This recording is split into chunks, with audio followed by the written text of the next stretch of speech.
2절하고 3절은 레벨 2, 레벨 3 방법인데요. 레벨 2 방법 중에 A4즘, 어드밴스드 4즘, 일개 2차 모멘트 방법입니다.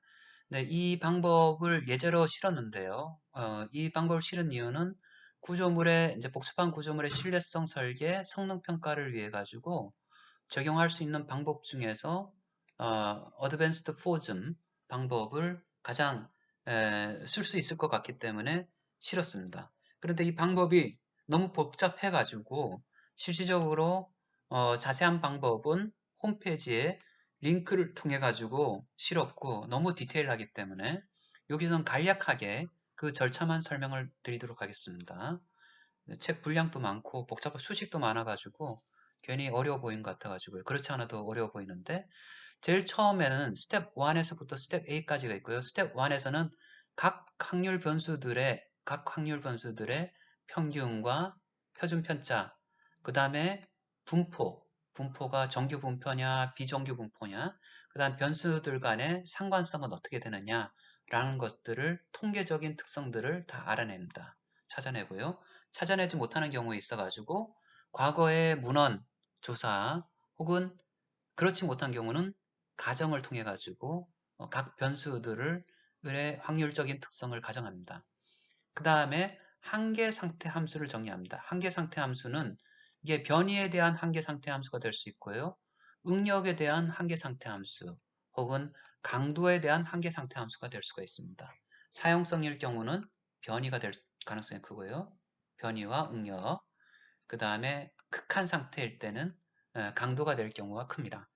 그래서 이러한 한계 상태 함수와 변수의 확률 분포를 정하고 난 다음에 그 다음에 이 비정규 분포를 정규 등가 정규 분포로 바꿉니다. 등가는 0과 1, 평균이 0이고 표준 편차가 1인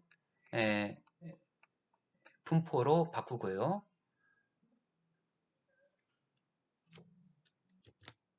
여기는 정규 분포, 가우시안 분포로 바꾸고 가슈안 분포를 다시 표준 정규 분포로 바꿨습니다.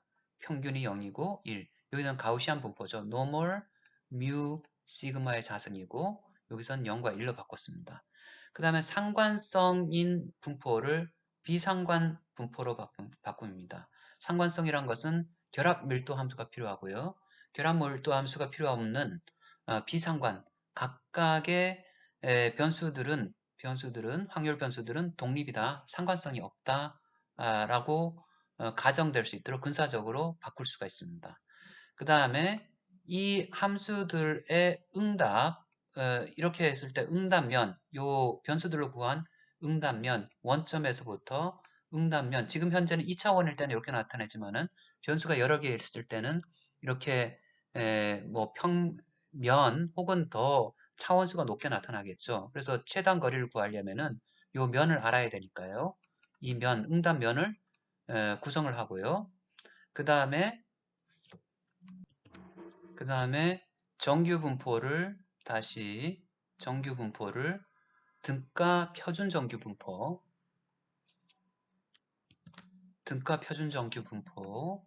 응답면에서 n0 1의 자승으로 나타내고요. 그 다음에 A4즘 방법을 사용해 가지고 베타 값을 구하게 됩니다. 그래서 보면은 제일 처음에 하는 것이 확률 변수들, 비정규 확률 분포, 비정규 확률 분포 변수들을 구하고요. 여기선 4개로 가정을 했고요. 자세한 내용들은 홈페이지에서 다운로딩 받을 수가 있고요. 그 다음에 한계 상태 함수를 정의할 수 있고요. 여기서는 사용 한계 상태 함수, 응답의 변이 값을 위주로 사용했네요. LSF. 그 다음에 등가 정규 분포로 바꿨습니다. 비정규 분포를 정규 분포, 노멀 디스트리뷰션으로 바꿨다는 얘기죠. 그래서 여차에서 바꾸는 방법들에 대해서 있고요. 이렇게 그 다음에 대수 정규 분포, 와이블 분포, 타이완 분포를 다 정규 분포로 바꿀 수가 있다. 라입니다. 그 다음에 상관 정규 분포 그래서 표준 정규 분포로 바꿨죠. 예, 이게 노멀 디스트리뷰션을 0과 1, 평균이 0이고 표준 편차가 1인 걸로 바꿨고요. 그 다음에 상관을 비상관으로 바꾸는 방법. 자세한 수식이라든가 설명들은 홈페이지에서 다운로딩을 받을 수가 있습니다. 일단 응답면을 구성하고요. 응답면에 해당되는 변수들을 정규분포 함수를 어, 표준 정규분포 함수로 바꿨고요. A4줌 방법을 사용해 가지고 민감도 알파 값을 사용하고 알파 값 사용해서 베타 값을 구하고 베타 값을 통해 가지고 파괴 확률을 구할 수가 있다입니다. 레벨 3 방법인데요. 몬테카로 시뮬레이션 방법이 일반적이고, 예, 뭐 어, 일반적으로 이렇게 파괴 확률은 다음과 같이 나타납니다. 그래서 도메인은 한계 상태식을 넣고요. 각 변수들의 확률 밀도 함수를 다 구해서 어, 해서 0보다 작을 확률을 구합니다. 실질적으로 이렇게 뭐 워낙 그렇게 파괴 경로도 비선형도 복잡하고 파괴 경로도 복잡하고 PDF를 구하는 것도 되게 힘들 뿐만 아니라 실질적으로 해석적인 방법으로 정확히를 구하는 것은 거의 불가능하다. 그래서 맞고 푸는 방식으로 푼다 해서 난수들을 수십만 개 혹은 이렇게 생성을 하고 난 다음에 그 값들을 다 대입시켜 가지고 반복 계산을 다 통해 가지고 0보다 작을 확률을 관측을 하는 겁니다. 그래서 전체 개수 중에서 0보다 작을 확률을 관측을 하게 되는데요.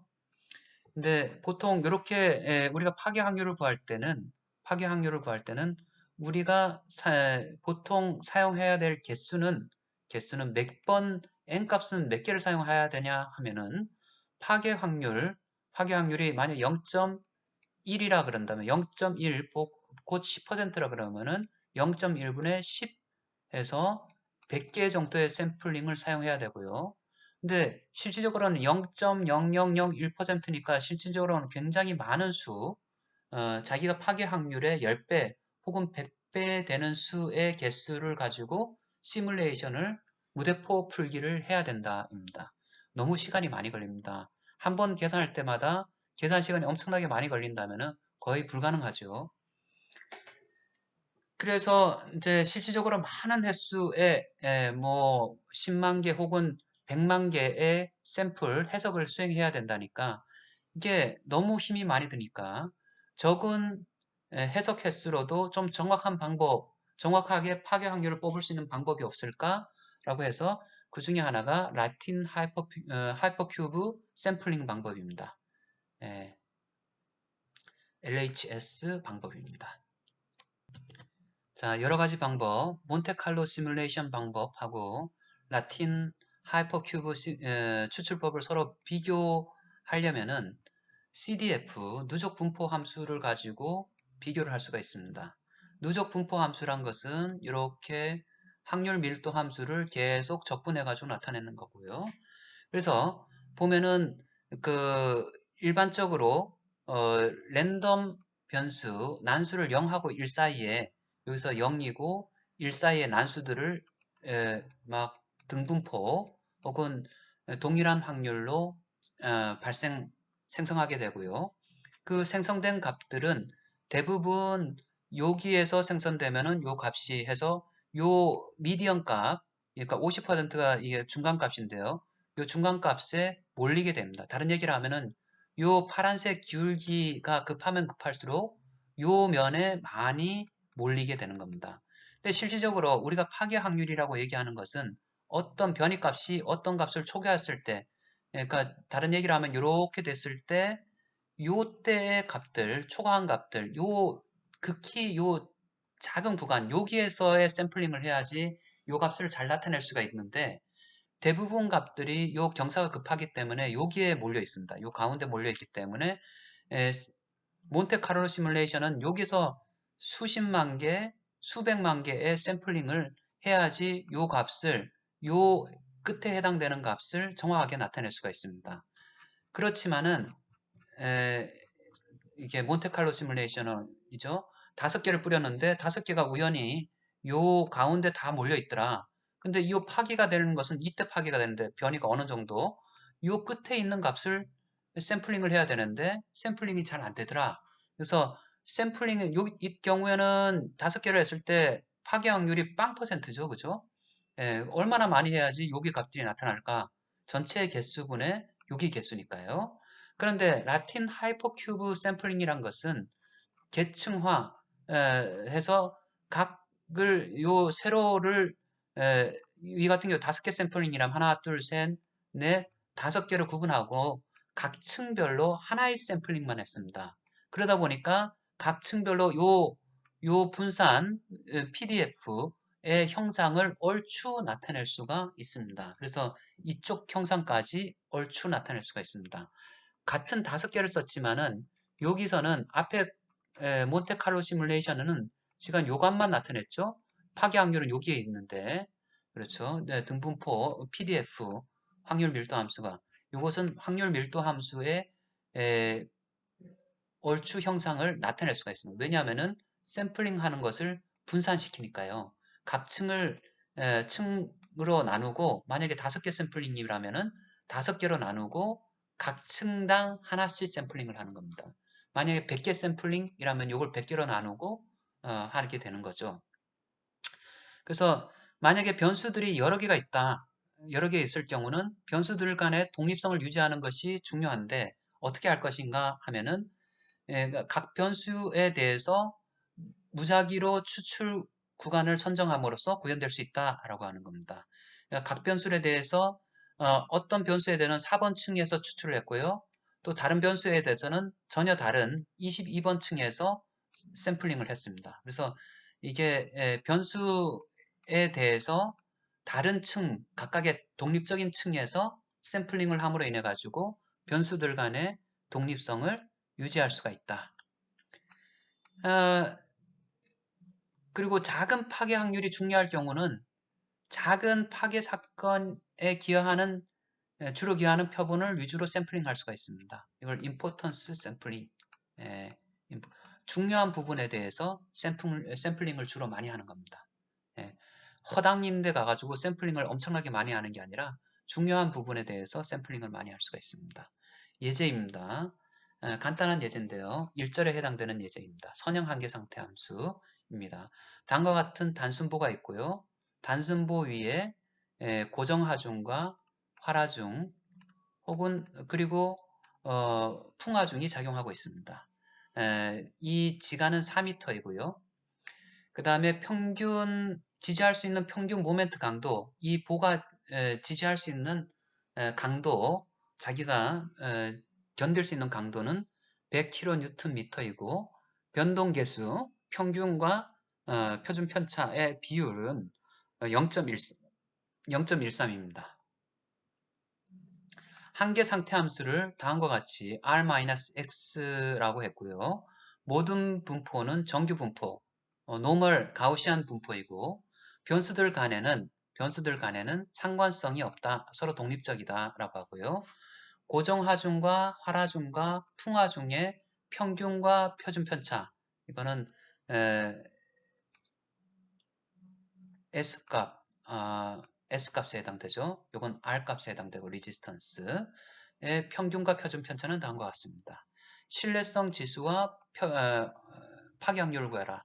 신뢰성 지수를 구하게 되면은 파괴 확률은 파이 마이너스 베타 이렇게 구할 수가 있습니다. 표준 정규 분포 그래프에서 이렇게 파이 값 요 마이너스 베타 요게 베타 값이죠. 거리 값이 마이너스 베타 0에서 마이너스 베타 값에 해당되는 요 면적을 구할 수가 있다.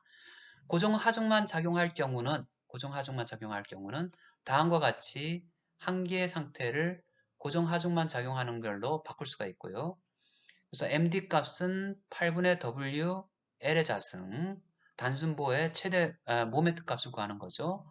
그래서 구해보니까 EWD 값이고 예, 그래서 이 값을 해보니까 요건 평균 견딜 수 있는 모멘트 평균 값을 다 넣어줬습니다. 그래서 요 값을 베타라고 했고 분산 값은 SRSS로 구하고 평균값은 선형관계식으로 구합니다. 그래서 다 구해보니까 베타 값이 6.75가 나왔고 그래프에서 혹은 엑셀이라든가 매트랩에서 마이너스 표준 정규 분포 값에서 마이너스 베타 값을 쓰면은 다음과 같이 확률을 구할 수가 있습니다. 그리고 여러 하중이 동시에 작용할 경우는 하중에 대한 값은 자기 리지스턴스는 일정하고요. 하중이 여러 개가 작용한 거죠. 그래서 하중에 가까이 값을 구하고 이거를 평균에 대해서는 이렇게 선형적인 관계를 썼죠. 선형적인 관계를 쓰고 분산에 대해서는 SRSS, 스퀘어 루트 썸 오브 이렇게 SRSS, 뒤에 SRSS라고 부르는데요. 우리가 이미 배웠죠. SRSS에 대해서 이렇게 구할 수가 있습니다. 이렇게 해서 확률 변수를 구할 수가 있습니다. 다른 얘기를 하면은 베타 값이 여러 하중을 구할 때 하나의 하중보다 여러 하중이 구할 때 베타 값이 줄어들었죠. 파괴 확률이 커진다는 얘기입니다. 이렇게 됐을 때 베타 값이 여기 있었는데 이쪽으로 줄어들었잖아요. 0에서 여기 베타 값인데 베타 값이 6.6에서 베타 값이 2.7로 줄어들었으니까 이면적이 커지는 거죠. 파괴 확률이 커졌습니다. 자, 뭐 매트랩이라든가 혹은 엑셀에는 CDF, 노멀 디스트리뷰션에 혹은 이렇게 베타 값을 구하는 방법들이 있습니다. 그래프를 나타내 보면은 이렇게 베타 값에 따라 가지고 파괴확률 값들이 나와 있습니다. 베타 값이 커지게 되면은 파괴확률이 무지하게 줄어들게 된다. 여기까지 하겠습니다.